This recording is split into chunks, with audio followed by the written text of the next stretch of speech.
Code of contact வரட்டும், தேர்தல் தேதி அறிவிச்ச உடனே விஜய் பாருங்க. அவர் வெளியே வரமாட்டாருன்றத வெளிப்படையா சொல்றதுக்கு கூச்சப்பட்டுக்கிட்டு அசிங்கப்பட்டுக்கிட்டு வேலையை ஆரம்பிக்க விட மாட்டேங்கிறீங்களே. யார் உங்களை தடுத்தது? உங்க மாவட்ட செயலாளருக்கு உங்க ஏரியா எப்படி இருக்கும்னே தெரியலையே. பெரம்பூர்ல ஆனா வேட்பாளர் பேர் தெரியாம எப்படி வேட்பாளர் படத்தை நீ அச்சடிச்சு ஸ்டிக்கர் ஒட்டின சம்பளத்துல? எப்படி முறையில அவரு செஞ்சிருக்கலாங்க. தனிப்பட்ட முறையில எப்படிங்க தன்னை வேட்பாளர் ஒருத்தர் அறிவிச்சுக்க முடியும்? அதுக்கு பேர் கட்சியா? நம்ம இப்ப விரும்பாக்கம் இந்த நொடி அப்படியே எடுங்க, கேமரா எடுத்துட்டு நம்ம போவோம். அப்ப அறிவிக்கல, வேட்பாளரும் அறிவிக்கல, தேர்தல் தேதி அறிவிச்சோடனே கிராமமா வருவாரு. நீங்க அதையும் பண்ண போறது கிடையாது. இல்ல, அது தேர்தல் முடிஞ்சிங்க. தேர்தல் முடிஞ்சுதான் வருவாரா? எலெக்ஷனுக்கு அப்புறம் தானே. ஓஹோ, திமுக சூரியன் சின்னத்தில் நிக்க சொல்லி வலியுறுத்துறாங்க. யாரு? அங்க அப்படி எல்லாம் பண்ணல. தாமரையில நிக்கிறதா அப்ப அடிமைத்தனம் கிடையாதா? சுதந்திரமா தேர்வு பண்றவங்க கூட ரெட்டலையை தேர்வு பண்ண மாட்டான். ஆனா இப்ப கூட்டணி கட்சிகளான தொகுதியை அதிமுக நிக்கிறதான தொகுதியெல்லாம் எடப்பாடி பழனிசாமி அறிவிச்சிட்டாரு. ஒரே தொகுதியால ஒரே செட்டா அறிவிக்கல. திமுக இன்னும் தொடங்கவே இல்லையா?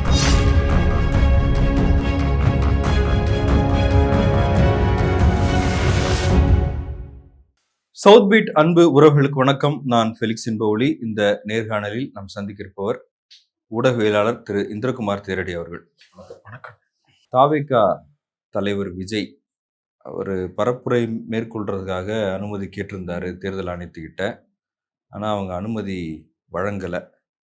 விஜய் ஒரு அறிக்கை வெளியிட்டிருக்காரு. அதில் இது பாசிச தாக்குதல், அதிகாரிகளையும் போலீஸையும் தங்களுடைய கைக்குள்ள வச்சுக்கிட்டு திமுக காபந்து அரசு இதை செய்கிறாங்க, பிரச்சாரம் செய்ய விட மாட்டாங்க, முடக்கிறாங்க தாவேக்காவை அப்படின்னு குற்றம் சாட்டியிருக்காரு. எப்படி பார்க்குறீங்க? முதல்ல அவர் அனுமதி கேட்டாருன்றதே தவறான தகவல், பொய்யான தகவல்ல தவறான தகவல். அனுமதி கேட்கறது அப்படின்னா எப்படி கேட்கணும் அப்படின்றதுக்கு ஒரு நெறிமுறை இருக்கு. அதை தேர்தல் ஆணையமே வெளியிட்டு இருக்கிறாங்க. தேர்தல் ஆணையம் தொடர்பாக இந்த தேர்தல் நடத்தை விதிமுறைகள் அமல்படுத்தும் போதே இந்த தேர்தலை எப்படி எதிர்கொள்ளணும், கட்சிகள் தங்களுடைய பேரணிக்கோ அல்லது பொதுக்கூட்டத்திற்கோ அல்லது கேம்பெயினுக்கோ எப்படி அனுமதி கேட்கணுன்றது குறித்தெல்லாம் தெளிவான வரையறைகள் ஏற்கனவே வழங்கப்பட்டிருக்கு. இந்த வரையறைகளின்படி சென்னையில இப்ப அவர் விண்ணப்பிக்கணும் அப்படின்னா, அதாவது கேம்பெயினுக்காக ஒரு பேரணி நடத்துவதற்காக அல்லது கூட்டம் நடத்துறதுக்காக அவர் கேட்கணும்னா, அவர் முதல்ல ஆன்லைன்ல அதற்குரிய போர்ட்டல்ல நான் இத்தனாம் தேதி இது பண்றேன், இவ்வளவு பேர் பங்கேற்பாங்க அப்படின்னு சொல்லிட்டு அதுல அப்ளை பண்ணணும். அதற்கு பிறகுதான் காவல்துறை என்ஓசி எல்லாம். இவர் நேரடியா காவல்துறையிட்டே போய் எனக்கு பெர்மிஷன் கொடுங்க அப்படின்னு சொல்லிட்டு லெட்டர் கொடுத்துருக்காரு. அது முதல்ல நடந்துச்சு. அதுல அனுமதி மறுக்கப்பட்டதா, அனுமதியே கேட்கலையே அப்படின்னு தேர்தல் ஆணையம் சொல்லி அதுக்கப்புறம் மனு கொடுத்துருக்காங்கல்ல. அதுக்கப்புறம் மனு கொடுத்ததுல தேர்தல் ஆணையம் என்ன காரணம் சொல்லியிருக்கு? நீங்க ரொம்ப குறுகலான ஒரு பகுதியை கேட்டிருக்கீங்க, 3000 பேர்னு சொல்லியிருக்கீங்க, அது அனுமதி இல்ல அப்படின்னு சொல்லியிருக்காங்க. ஆமா, அப்ப வேற பகுதியை தேர்ந்தெடுத்து கொடுக்க வேண்டியதானே? பொதுவாவே இப்ப வழக்கமா இருக்கக்கூடிய பெரிய கட்சிகள் எல்லாருக்குமே அவங்க எந்த ஏரியால நடத்துவாங்கன்றதும் தெரியும், அந்த ஏரியால எவ்வளவு கொள்ளளவுன்றதும் அவங்களுக்கு தெரியும். அதுக்கேத்தாப்புலதான் அவங்க கேம்பெயினை மேனேஜ் பண்ணுவாங்க. அதே போல அந்த கட்சிகள்ல என்ன ஒரு கட்டமைப்பு இருக்கும்னா, ஒன்றிய செயலாளர் இருப்பாரு, நகர செயலாளர் இருப்பாரு, பகுதி செயலாளர் இருப்பாரு, வட்ட செயலாளர் இருப்பாரு. இதே ஒன்றிய, நகர, பேரூர், வட்டம் இது எல்லாமே ஒரு அணியில மட்டும் இல்ல. பொறியாளர் அணியில இருப்பாங்க, நெசவாளர் அணியில இருப்பாங்க, மருத்துவர் அணியில இருப்பாங்க, மகளிர் அணியில இருப்பாங்க. இப்படி எல்லாத்துலயும் நிர்வாகிகளே இவ்வளவு பேர் இருப்பாங்க. அப்ப இந்த நிர்வாகிகள் அந்த பகுதியை தேர்வு பண்ணிடுவாங்க. அந்த மாவட்ட செயலாளருக்கு தெரியும் இந்த பகுதியில எங்க கூட்டம் நடத்தலாம் அப்படின்றது குறித்து. மாவட்ட செயலாளருக்கு அப்ப எக்ஸ்பீரியன்ஸ்டா இருந்தா மட்டும்தான் ஒரு கட்சியில மாவட்ட செயலாளரா இருக்க முடியுமா அப்படின்ற கேள்வி சிலர் எழுப்பலாம். ரொம்ப நியாயமான கேள்வி போல தெரியும். ஆனா நம்ம அதுல புரிஞ்சுக்க வேண்டியது என்ன அப்படின்னா, அந்த மாவட்ட செயலாளருக்கு அந்த ஏரியா நல்லா தெரிஞ்சிருக்கணும்ன்றதுதான் அதுல அடிப்படையை தவிர எக்ஸ்பீரியன்ஸ் மேட்டர் இல்ல. எக்ஸ்பீரியன்ஸ் 2ஆம் பட்சம் தான். ஆனா உனக்கு அந்த ஜாகிரபி தெரியணும்ல. இந்த ஜாகிரபில இந்த சந்துல எவ்வளவு பேர் நிக்க முடியும், இந்த பகுதியில எத்தனை பேர் நிக்க முடியும். நீங்க பார்த்திருப்போம், இப்ப கூட நம்ம டீ குடிச்சிட்டு வரும்போது அந்த டீ கடையில அதிமுக காரங்க ஒரு 10 பேர் நின்று, எனக்கு தெரிஞ்சு அவங்க 2 மணி நேரமா அங்க இருக்கிறாங்க. என்ன பண்றாங்கன்னா, அந்த ஏரியால இருக்கக்கூடிய நிர்வாகிகள் எல்லாரையும் அந்த டீ கடையில வர சொல்லி பேசி, என்னப்பா நீ எந்த ஏரியாப்பா, இந்த ஏரியால எத்தனை ஓட்டு நமக்கு ஆல்ரெடி விழுந்திருக்கு, இவ்வளவு ஓட்டு நீ வர வேண்டியது இருக்கு, இதெல்லாம் நம்ம சரி பண்ணணும்ப்பா. வேட்பாளர் அறிவிப்பு நான் கேட்டேன், வேட்பாளர் அறிவிச்சிட்டாங்களா அப்படின்னு. இல்ல ரவிதான், ஆனா கொஞ்ச நாள் ஆகும் போல, இன்னைக்கு சாயங்காலம் அறிவிச்சிருவாங்கன்னு நினைக்கிறேன் அப்படின்னு அவங்க சொல்லிட்டு இருக்கு. வேட்பாளர் இன்னும் அறிவிக்கல, ஆனா ரெட்டலைக்கு வாக்கு சேர்க்கறதுக்காக அவங்க வேலையை ஆரம்பிச்சிட்டாங்கல்ல. திமுகலையும் இதே மாதிரியான வேலைகள் வேலையை நடக்குது. ஆரம்பிக்க விட மாட்டேங்கிறீங்களே. யார் உங்களை தடுத்தது? உங்க மாவட்ட செயலாளருக்கு உங்க ஏரியா எப்படி இருக்கும்னே தெரியலையே. பெரம்பூர்ல எந்த ஏரியால எவ்வளவு பேர் நிக்க முடியும்ன்ற கணக்கே உங்களுக்கு தெரியலன்னா எப்படி அந்த தொகுதி மக்களை மேனேஜ் பண்ணுவீங்க? எலெக்ஷன்றது வந்து வெறுமனே கேம்பெயின் மட்டும் இல்லைல்ல, அது பீப்புள் மேனேஜ்மெண்டோட சேர்ந்தது இல்ல. 3000 பேர் வருவாங்கன்னு சொல்றீங்க. நீங்க இதே மாதிரி ஏற்கனவே அனுமதி கேட்டிருக்கீங்க. காவல்துறையிட்ட ஏற்கனவே இதே போல நாங்க 10,000 பேர் வருவோம்னு அனுமதி கேட்டிருக்கீங்க. அப்ப அதை விட அதிகமான ஆட்களை நீங்க திரட்டி கூட்டு வந்திருக்கீங்க. அதன் மூலமா பெரிய பெரிய விபத்துகள் நடந்திருக்குது. பல பேருடைய உயிர் சேதம் ஏற்பட்டிருக்கு. 41 பேர் செத்து போயிருக்கிறாங்க. அப்ப நீங்க கேட்கிற இடத்துல எல்லாம் உங்களுக்கு கொடுக்க முடியுமா? அப்போ ஒரு பெரிய சாலையாக தேர்ந்தெடுத்து விண்ணப்பிக்கிறதுல உனக்கு என்ன சிக்கல்? இப்ப இவங்க நோக்கம் வந்து கூட்டம் நடத்துறது கிடையாது. விஜய் வெளியே வர மாட்டார். இன்னும் சில நாட்களுக்கு விஜய் தன்னுடைய வீட்டை விட்டு வெளியே வர மாட்டார். அவர் வெளியே வரமாட்டாருன்றத வெளிப்படையா சொல்றதுக்கு கூச்சப்பட்டுக்கிட்டு அசிங்கப்பட்டுக்கிட்டு அவங்க என்ன பண்றாங்க? வேட்பாளர் பட்டியல் அறிவிச்சிட்டாங்களா? அறிவிக்க போறாங்க. ஆல்ரெடி வேலை பார்த்துட்டு இருக்காங்களே வேட்பாளர்கள்னு. அவர் பேர் என்ன? அருண்ராஜ் ஐஆர்எஸ். அவரு படம் பொறிச்சு சம்பளமா ரெடி பண்ணி வச்சிருக்காங்களே டிஸ்ட்ரிபியூட் பண்றதுக்கு. தேர்தல் ஆணையம் கைப்பற்றி இருக்கே. அப்போ உனக்கு வந்து சம்பளம் கொடுக்கணும்னு தெரிஞ்சிருக்குது, கட்டப்பை வச்சு கொடுக்கணும்னு தெரிஞ்சிருக்குது. அதை எப்படி கொடுக்கணும்னு தெரியல. ரைட், ஓகே, அதை விட்டுறலாம். அது கொடுக்கறது தேர்தல் ஆணைய விதிகளுக்கு புறம்பானது. நீ அதுல மாட்டிக்கிட்ட. ஆனா வேட்பாளர் பேர் தெரியாம எப்படி வேட்பாளர் படத்தை நீ அச்சடிச்சு ஸ்டிக்கர் ஒட்டின சம்பளத்துல? எப்படி கை விசிறி தனிப்பட்ட முறையில அவரு செஞ்சிருக்கலாங்க. தனிப்பட்ட முறையில எப்படிங்க தன்னை வேட்பாளர் ஒருத்தர் அறிவிச்சுக்க முடியும்? அதுக்கு பேர் கட்சியா? திமுக இருக்கிறாங்க. அப்படி நிறைய பேர் வேலை செய்யறாங்க. திமுக வேலை செய்யறாங்க, அதிமுக வேலை செய்யறாங்க. நான் தான் வேட்பாளர் போய் ஓட்டு கேட்க ஆரம்பிச்சிட்டாங்களா? நம்ம இப்ப விரும்பாக்கம் இந்த நொடி அப்படியே எடுங்க, கேமரா எடுத்துட்டு நம்ம போவோம். வேட்பாளர் அறிவிச்சாச்சான்னு கேட்டா இல்லம்பாங்க. இந்த விருகம்பாக்கத்துல விருகை ஆர்.என். ரவி தான் வேட்பாளர். வாய்ப்பு இருக்கு. அவர் வேலையை ஆரம்பிச்சிட்டாரா? இல்லையே, இன்னும் வேலையை ஆரம்பிக்கலையே. அறிவிப்பு வர்ற வரைக்கும் காத்திருக்கிறாங்கல்ல. அதுதானே ஒரு கட்சியினுடைய தலைமைக்கு கட்டுப்பட்டு நடப்பது. அப்ப உங்க கட்சியில வேட்பாளர் அறிவிப்பை இன்னும் நீங்க முறையா செய்யல. ரெண்டாவது, வீட்டுல இருந்து அவர் வெளியே வராம இருக்கிறதுக்கான காரணத்தை எப்படி கிரியேட் பண்றாங்க அப்படின்னா, நாங்க வர்றதுக்கு ரெடியா இருந்தோம், காவல்துறை அனுமதி மறுத்துருச்சு, அதனால கோட் ஆஃப் கான்டக்ட் வரட்டும். தேர்தல் அறிவிச்ச உடனே விஜய் பாருங்க, கண்ட்ரோல் வந்து திமுக கிட்ட இருக்காது, எப்படி வெளியே வர போறாரு பாருங்கன்னு அதை ஒரு நான் பேசினார். அவரே சொன்னார்ல. அப்ப திமுக சம்பந்தம் இல்லைல்ல. அப்புறம் அதிகாரிகள் கையில வச்சுக்கிட்டு திமுக தடுக்குதுன்னு சொல்றதுல என்ன நியாயம்? அப்ப உங்க தேர்தல் மேலாண்மை பொதுச் செயலாளர் பொய் சொல்றாரா அல்லது விஜய் பொய் சொல்றாரா? பொன்ராஜ் அவர்கள் மீது கம்ப்ளைண்ட் கொடுக்கறதுக்காக கார் எடுத்துட்டு நேரா போனீங்கல்ல. டோர் டு டோர் கேம்பெயினுக்கு உங்க வேட்பாளர்கள் அனுப்புங்க. டோர் டு டோர் போறதுக்கெல்லாம் யார்கிட்ட எங்கேயும் போய் நிக்கணும்னு அவசியம் இல்லை. போவாங்க. அப்ப அறிவிக்கல, வேட்பாளரும் அறிவிக்கல. தேர்தல் தேதி அறிவிச்சோடனே கிராமமா வருவாரு. நீங்க அதையும் பண்ண போறது கிடையாது. இல்ல, அது தேர்தல் முடிஞ்சிங்க. அதாவதுங்க நான் என்ன தேர்தல் முடிஞ்சுதான் வருவாரா? எலெக்ஷனுக்கு அப்புறம். ஓஹோ, எலெக்ஷன் அப்ப கிடையாது, எலெக்ஷன் முடிஞ்சாதான் வருவாரு. தேர்தல் முடிஞ்சு முதலமைச்சர் ஆயிட்டு கிராமமா போறாரு. அப்படியா? நம்ம தான் அப்ப தப்பா புரிஞ்சுக்கிட்டோம் போல. எலெக்ஷனுக்காவது ஓட்டு கேட்க வருவாருன்னு சொல்லிட்டு தேர்தலுக்கு கூட வரமாட்டேன் அப்படின்னு சொல்ற ஒருத்தர மக்கள் என்ன பண்ண போறாங்கன்னு தெரியல. இந்த தேர்தல் நடத்தை விதிமுறைகளை பொறுத்தவரையில அது எல்லாமே கிளியர் நாம்ஸ்.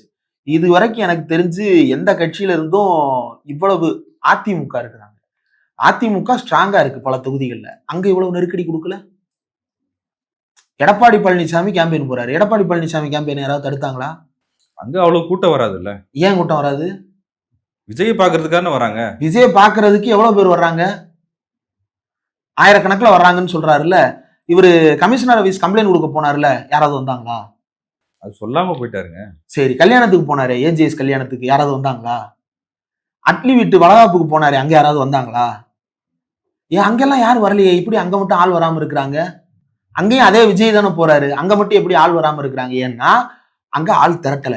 கிட்டத்தட்ட சீமான் வந்து வலசரவாக்கம் ஸ்டேஷனுக்கு போகும்போது என்ன வேலை பார்த்தாரோ அதை தான் இவர் கேம்பெயின் போகும்போதும் பாக்குறாரு. கேம்பெயின் போகும்போது அதை பார்த்து கூட்டத்தை திரட்டி ஒரு பெரிய விபத்தை ஏற்படுத்தி வீட்டுக்குள்ள போய் உட்காந்துக்கிறது, இதுதான் அவருடைய வேலை. சோசியல் மீடியா இன்ஃப்ளூயன்ஸ் சில பேர் இருக்காங்க, அவங்க ட்விட்டர்லாம் எழுதுறாங்க, அனுமதிக்கெல்லாம் வெயிட் பண்ணா வேலைக்கு ஆகுமா, நீங்க போங்க தளபதி, களத்துல இறங்குங்க பாத்துக்கலாம் அப்படின்றாங்க. அதை எப்படி பாக்குறீங்க?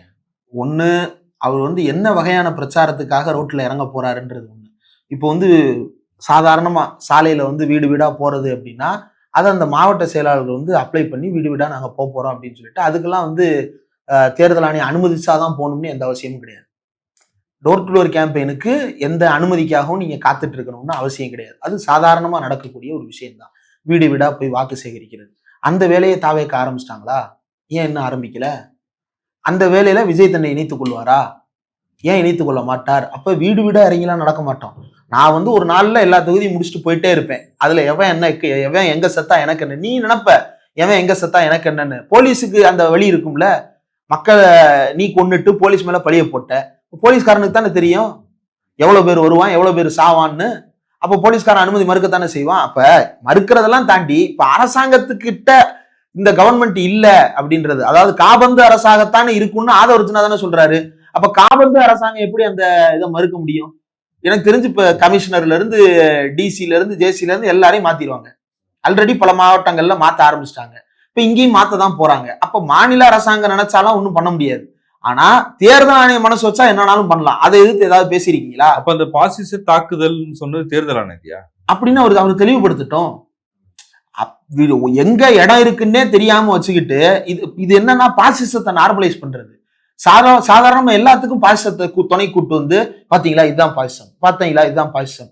அந்த ஏரியால வந்து ரோடெல்லாம் போடல, தண்ணி கூட உடைச்சுக்கிட்டு பீச்சி அடிக்குது. அதை சரி பண்ணக்கூடாதா கார்பரேஷனு? டுவாடு வந்து அதை சரி பண்ணக்கூடாதா? டுவாடுன்னு ஒரு போர்டு இருக்கு, இவங்களுக்கு தெரியுமான்னு தெரியல. வாட்டர் சப்ளைஸுக்குன்னு ஒரு போர்டு வச்சிருக்கிறாங்கல்ல, அவங்க அதை சரி பண்ண போகணும்ல. அதை சரி பண்ணா தேர்தல் ஆணைய விதிமுறைகள் அமலுக்கு வந்ததற்கு பிறகு எப்படி நீங்கள் இதை மேற்கொள்ளலாம்? தேர்தல் ஆணையம் வந்ததற்கு பிறகு தண்ணி தொட்டி உடஞ்சிருச்சுன்னா தண்ணி தொட்டியை சரி பண்ண அதிகாரி போகக்கூடாதா? அதனாலதான் பெர்மனண்டா இருக்கிறது தானே ஸ்டேட்னு சொல்றோம். அது என்றும் இயங்கி மிஷினரின்னு ஏன் சொல்றோம்? அதை தொடர்ந்து இயங்கி கொண்டே இருக்கும், கவர்மெண்ட் மாறிக்கிட்டே இருக்கும். கவர்மெண்ட் வந்து ஸ்டேட்ல ஒரு பார்ட் தான், அந்த கவர்மெண்ட் மாறிக்கிட்டே இருக்கும். ஆனா மீதி இருக்கக்கூடிய எக்ஸிகியூட்டிவ் பார்ட்ஸ் வந்து தொடர்ந்து இயங்கிக்கிட்டே இருக்குன்றதுனால தானே இதை வந்து ஸ்டேட்னு சொல்றோம். அப்ப அந்த இயக்கத்தையே உனக்கு பொறுத்துக்க முடியலன்னா என்ன மாதிரியான மனநிலையை கொண்டவனா இருக்கிற நீ? அவ்வளவு பாதிப்பு இருக்குதுன்னு தெரிஞ்சா நீ ஏன் அந்த பகுதியில கேட்ட? இல்ல இப்ப என்னென்ன சொல்லுவாங்கன்னா, நாங்க வர்றோம்னு தெரிஞ்சு தோண்டிட்டாங்க, நாங்க வர்றோம்னு தெரிஞ்சு வேலை பாக்குறாங்க அப்படின்னு சொல்லிட்டு இஷ்டத்துக்கு பொய்க்கதைகளையும் புருடா கதைகளையும் அவித்து விட்டு கொண்டிருக்கிறாங்க. மாநகராட்சி வந்து தெளிவாக அதற்கு விளக்கம் கொடுத்திருக்கு. எந்த விதமான இதுவும் வந்து தேவையில்லாமலாம் நடக்கல. தண்ணி பேத்துக்கிட்டு வந்துருச்சு, அதை சரி பண்றதுக்கு போர்டு போய் நிக்குது அப்படின்னு. அப்ப அடுத்த என்ன சொல்லுவான்? தண்ணி வந்து உடைச்சு விட்டாங்கன்னு சொல்லுவான். எல்லாத்துக்கும் ஒரு கான்ஸ்பிரசியா ரெடியா வச்சிருப்பான். இந்த கான்ஸ்பிரசியை மக்கள் நம்புவாங்கன்னு நினைச்சிட்டு இருக்கான். அந்த ஏரியால இருக்கிறவங்க ஓட்டு போட போறான். அவனுக்கு தெரியாதா அது பொதுவா உடைச்சா இல்ல யாராவது வந்து உடைக்க போறான்? நானு சரி திமுக காரன் போய் தண்ணி உடைக்கிறான்னு வச்சுக்கோம், ஏடிஎம் காரன் சும்மா இருப்பானா? அந்த ஏரியால ஏடிஎம் காரன் இருப்பான்ல. அப்ப நீங்க சொல்றபடி அந்த ஏரியால ஏடிஎம்கேக்கு ஓட்டே இல்ல, தாவேகாவுக்கு ஓட்டே இல்ல, தாவேகாவுக்கும் ஏடிஎம்கேவுக்கும் அங்க ஆளே இல்லைன்னு சொல்ல வரீங்களா? திமுக மட்டும்தான் இருக்கா? எதிர்கட்சிக்காரன் கேள்வி கேட்க மாட்டானா? சுத்தி எத்தனை கடைகள் இருக்கு, அந்த கடையில ஒரு ஏடிஎம்கே கடை இருக்காது? ஒருத்தன் வந்து உடைக்கிற வேடிக்கை பாக்குறதுக்கு நைட்டு போய் உடைக்கிறான்னா அப்ப காவல்துறை இன்னும் சும்மாவா ரவுந்து போய்கிட்டு இருக்கு நைட்டா? டூ வீலர்ல போறவன் முத கொண்டு ஹெல்மெட்டை கலட்டி ஹெல்மெட் ஸ்பாஞ்சுக்குள்ள எல்லாத்தையும் பதுக்கி வச்சு கொண்டு வரான்னு செக் பண்ணிட்டு இருக்கு காவல்துறை. இப்ப இவர்கள் வந்து தன்னுடைய கான்ஸ்பிரசிக்காக மக்களை பலியாக்குவதற்கு தயாராகி விட்டார்கள். அதனுடைய வெளிப்பாடு தான். இப்ப வந்து பொன்ராஜ் அவர்கள் மீது கம்ப்ளைண்ட் கொடுக்க போனாங்கல்ல, பொன்ராஜ் பேசுனது தவறு, அவர் அதற்கு வருத்தம் தெரிவிக்கணும் அப்படின்றது ஒரு பக்கம். நீங்க என்ன பண்றீங்க? ஆமா, அவர் வருத்தம் தெரிவிச்சிட்டாரு. இப்ப நீங்க என்ன பண்ணீங்க? உங்க கட்சிக்குள்ள உங்களுடைய மனைவி குறித்து ஆபாசமாக பேசியவர்களை நீங்க என்ன செஞ்சீங்க? உங்க கட்சியில இருந்து வெளியேறிய வைஷ்ணவி குறித்து அவதூறாக பேசியவரை நீங்க என்ன செஞ்சீங்க? உங்க கட்சிக்கு உள்ளேயே இருந்து கொண்டு மகளிர் அணி நிர்வாகி மீது ரொம்ப பாலியல் ரீதியான துன்புறுத்தலை கொடுத்த மாவட்ட செயலாளரை என்ன பண்ணீங்க? போலீஸ் கம்ப்ளைண்ட் கொடுத்தீங்களா? ஏன் கொடுக்கல? அப்ப எப்படியாவது லைம்லைட்டுக்கு வரணும்ன்றதுக்காக சும்மா ஒரு பில்டப் கொடுக்கறதுக்காக என்னத்தையாவது பண்றதா? என்ன பண்றதுன்னு தெரியாம சிக்கிட்டாரு பொன்ராஜ்ன்றதுக்காக ஏறுறதா? உங்க கட்சிக்காரன் என்ன செஞ்சுக்கிட்டு இருந்தா இவ்வளவு நாள்? அப்ப இதுல எக்ஸ்போஸ் ஆனது பொன்ராஜ் கிடையாது, நீங்க தான்.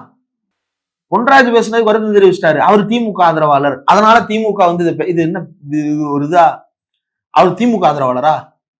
அவர் பல நேரங்களில் திமுகவை கடுமையை விமர்சித்து பேசியிருக்கிறாரு. அவருடைய கடந்த காலத்துல மக்கள் நீதி மையத்துல பணியாற்றி இருக்கிறாரு. அவர் தனியா ஒரு கட்சி வச்சிருந்தாரு. அவர் வந்து பல நேரங்கள்ல பல நிலைப்பாடுகள்ல தான் எது சரி என்று நினைக்கிறோமோ அதை அவர் பேசிட்டு வர்றாரு. அவர் உடனே திமுக ஆதரவாளர், அதனால அவரை வந்து வச்சு இப்படி பேசிட்டாங்க அப்படின்னு ஏதாவது ஒண்ணு திமுக பக்கம் திருப்பணும், இல்லைன்னா வீட்டுக்கு தூக்கம் வராது. இதுதான் வேலையாவே வச்சிருக்கிறாங்க. நேற்று பிரச்சாரத்துல எடப்பாடி பழனிசாமியும் விஜய் விமர்சிச்சு தான் பேசியிருந்தாரு. அதாவது ஒரு கட்சி இருக்கு, யாருக்காக வந்தாங்க, யாருக்காக செத்தாங்க, ஆனா அவங்க வீட்டுக்கு போய் துக்கம் விசாரிக்காம கூட்டு வந்து அவங்க அந்த தலைவர் வீட்டுக்கு எல்லாரும் கூட்டு வந்து துக்கம் விசாரிக்கிறாங்களே, இப்படி ஒரு வினோதமான கட்சி நடக்குது நாட்டுலன்னு சொன்னாரு. அதை எப்படி பாக்குறீங்க? ஆனா சட்டப்பேரவையில் இவர் என்ன பேசினாரு? இப்ப ஸ்கிரிப்டை மாத்திருக்காருன்னு நினைக்கிறேன். சட்டப்பேரவையில ஒண்ணு பேசுறாரு, சட்டப்பேரவையில விஜய்க்கு ஆதரவா கவன ஈர்ப்பு தீர்மானம் கொண்டு வர்றாரு, ஒத்திவைப்பு தீர்மானம் கொண்டு வர்றாரு. அப்பெல்லாம் அமைதியா இருந்தீங்க. அந்த சம்பவம் நடந்த போது இதை ஏன் பேசல? சரி, சம்பவம் நடந்த போது பேசல. 60 நாள் கழிச்சு நேர்ல கூட்டு வச்சு ஒருத்தன் வந்து கேதம் விசாரிக்கிறானே, அப்ப இதை பத்தி பேசியிருக்கலாமே, ஏன் பேசல? அப்ப என்ன சொன்னீங்க? கொடி பறக்குதா, நம்ம பக்கம் வந்துட்டாங்களா, ஆஹா ஓஹோன்னுட்டு இருந்தீங்க. அப்ப கூட்டணிக்கு வரல அப்படின்னதும் பேச்ச மாத்துறீங்களா? இது என்ன மாதிரியான அரசியல்? மக்கள் பார்த்துட்டு தானே இருக்கிறாங்க. விஜயினுடைய மோசடியான அரசியலை எடப்பாடி பழனிசாமி எக்ஸ்போஸ் பண்ணி பேசுறதெல்லாம் ஒரு பக்கம் இருக்கட்டும். எடப்பாடி பழனிசாமியினுடைய அரசியல் நிலைப்பாடு எப்படிப்பட்டதாக இருக்கிறது என்றால், அது ரொம்ப ரொம்ப சந்தர்ப்பவாதமானதாகவும் மக்களை ஏமாற்றக்கூடியதாகவும் தான் இருக்கிறதே தவிர, அது எந்த விதத்திலும் மக்களை பாதுகாப்பதாக இல்லை. இப்ப இந்த கரூர் சம்பவத்துல பாதிக்கப்பட்ட மக்களுக்கு அதிமுக காரங்க யாராவது போய் நின்னாங்களா கூட? செத்த வீடுகளுக்கு 41 வீட்டுக்கு நம்மளும் போயிருக்கோம். நானும் நேர்ல போயிருக்கேன். அதுல பல குடும்பங்கள் அதிமுக குடும்பங்களும் இருக்கிறாங்க. குடும்பத்துல அதிமுக காரங்க, ஆனா போனவங்க தாவேக்காவுக்கு ஆதரவு தெரிவிக்கிற வகையில போயிருக்கிறாங்க அப்படின்னு. அப்ப அந்த குடும்பங்களுக்கு எல்லாம் ஆதரவு தெரிவிப்பதற்கு அதிமுக காரங்க யாரும் ரோட்டுக்கு போல.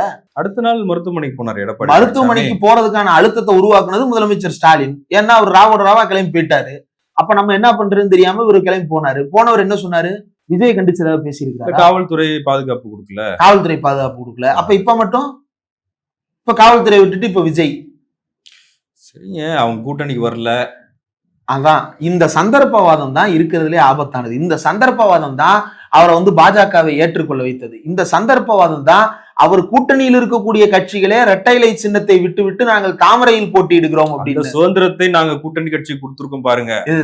மாதிரி கூட்டணி கட்சிகளை அடிமைகளாக நடத்தல நாங்க. அப்ப ஜெயலலிதா கூட்டணியை அடிமையாக நடத்தி இருக்கிறார். அதனாலதான் 7 கட்சிகளை வந்து இரட்டலையில போட்டியிட வச்சாங்க. அப்படிதான் எடப்பாடி சொல்றாரு. ஆமா, அப்ப எடப்பாடி சொல்றதன்படி ஜெயலலிதா காலத்தில் கூட்டணி கட்சிகளுக்கு சுதந்திரம் இல்லை. எடப்பாடி கணக்குப்படி மனிதநேய ஜனநாயக கட்சி, முக்குளத்தோர் புலிப்படை, தனியரசு இவங்களெல்லாம் அடிமையா வச்சிருந்தாங்களா? அதிமுகவுடைய ஜெயலலிதா அடிமையா வச்சிருந்தாங்களா? அதான சொல்றாரு அவரு. நீங்க அதிமுக ஏன் போறீங்க? திமுக சூரியன் சின்னத்தில் நிக்க சொல்லி வலியுறுத்துறாங்க. யாரு? நாங்க அப்படி எல்லாம் பண்ணல. திமுக சூரியன் சின்னத்தில் நிக்க சொல்லி யார வலியுறுத்துனாங்க? மதிமுக சொல்றாங்க, எஸ்டிபிஐ இருக்காங்க, தமிழ்மன்னன் சார் இருக்காரு, கருணாஸ் இருக்காரு, எல்லாரும் சூரியன் சின்னத்தில். எஸ்டிபிஐ எங்கேயாவது வருத்தம் தெரிவிச்சிருக்காங்களா உதயசூரியன்ல போட்டியிடுவது வருத்தமாக இருக்கிறதுன்னு? அதாங்க, நாங்க வலியுறுத்த மாட்டோம், அவங்களுக்கான சுதந்திரத்தை நீங்க தாமரையிலே நிக்கலாம் அப்படின்னு சொல்லிட்டோம். தாமரையில நிக்கிறதா அப்ப அடிமைத்தனம் கிடையாதா?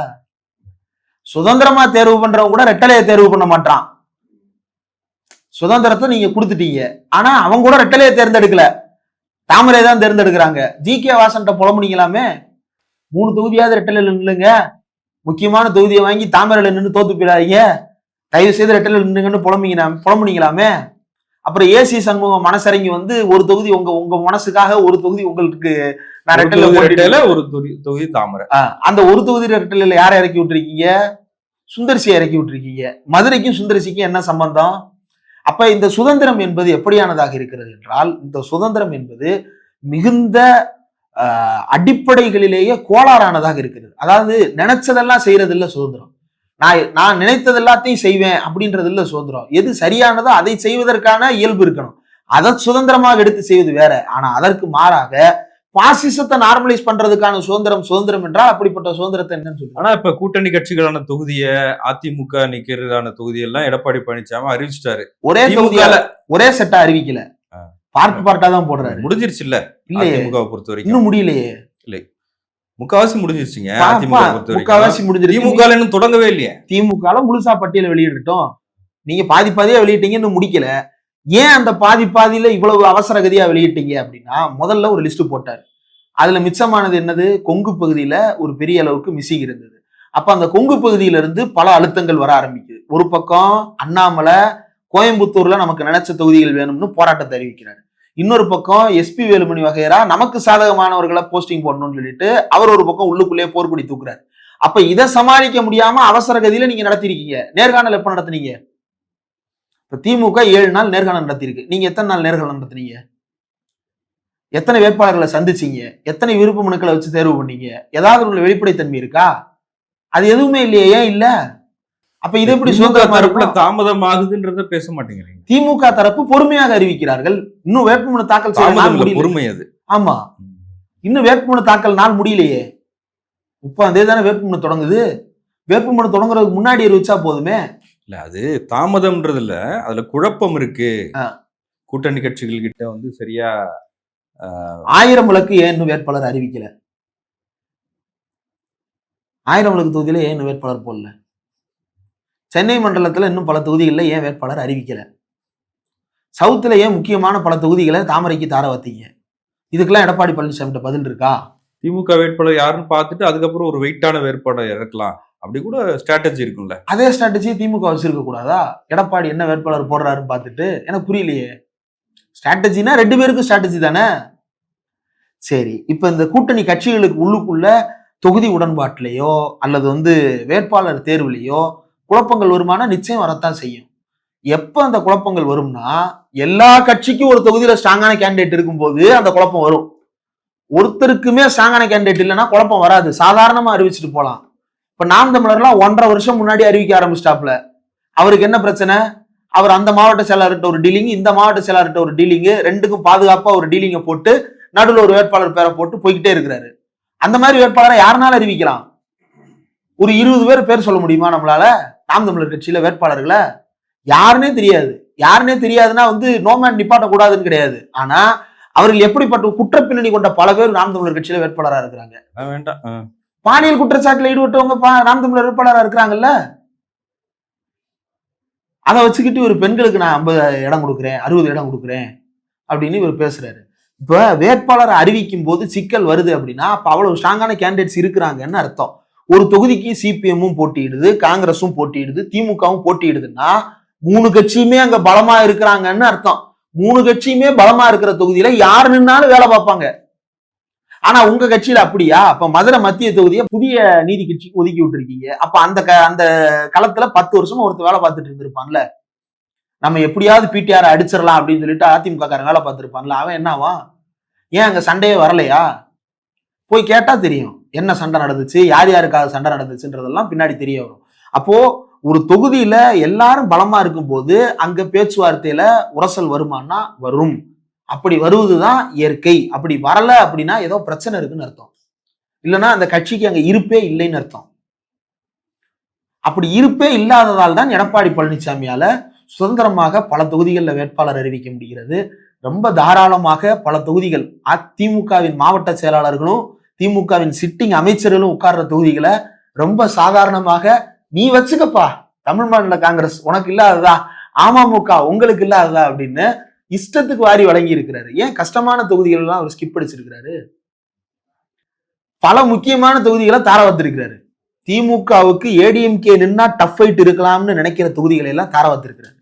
ஏன்? அப்ப எடப்பாடி பழனிசாமிக்கு வேறு சில பயம் இருக்கிறது. அந்த பயத்தின் விளைவாக வேறு சில கால்குலேஷன்ஸ் இருக்கிறது. இதை தாண்டி அந்த பகுதிகளை பாஜக தேர்ந்தெடுத்ததுலையும் தமாக தேர்ந்தெடுத்ததுலையும் ஒரு லாஜிக்கம் வச்சிருக்கிறான். என்னன்னா, தமாகவை போட்டியிட வச்சோம்னா, தாமரையை போட்டியிட வச்சோம்னா அதிமுகவுக்கு விழுகிற ஓட்டுக்களை நம்ம ஓட்டுகளா நம்ம எண்ணிக்கலாம், பாஜகவின் வாக்குகளா நம்ம எண்ணிக்கலாம் அப்படின்றத அவன் கணக்குல வச்சுக்கிட்டு போன இடம் 18ன்னு உருட்டினாங்க. இந்த இடம் 25, 30ன்னு உருட்டுவதற்கு லாவகமாக இருக்கும் என்பதற்காக தமிழ் மாநில காங்கிரஸை தாமரையில போட்டியிட வைக்கிறது, மற்ற கட்சிகளை தாமரையில போட்டு முக்கியமான ஏடிஎம்கே தொகுதிகளை கிராஸ் பண்ணி அங்க தாமரை சின்னத்தை போட்டியிட வைப்பதற்கு பின்னால் இருக்கக்கூடிய காரணம் தங்களுடைய வாக்கு வங்கி உயர்ந்து விட்டது என்ற ஒரு மாய தோற்றத்தை உருவாக்குவதற்கு. அதுக்குத்தான் எடப்பாடி ஹெல்ப் பண்ணியிருக்கிறாரு. அதனாலதான் இவ்வளவு வேகமா அவரால் தொகுதியை ஒதுக்க முடியுது. இந்த கூட்டணி அப்படி இல்லை. யார் வெற்றி பெறுவாங்கன்னு தேர்ந்தெடுத்து செலக்ட் பண்றாங்க. அதனால பொறுமையை அறிவிக்கிறாங்க. நன்றி, உங்களுடைய நேரத்துக்கு மிக்க நன்றி.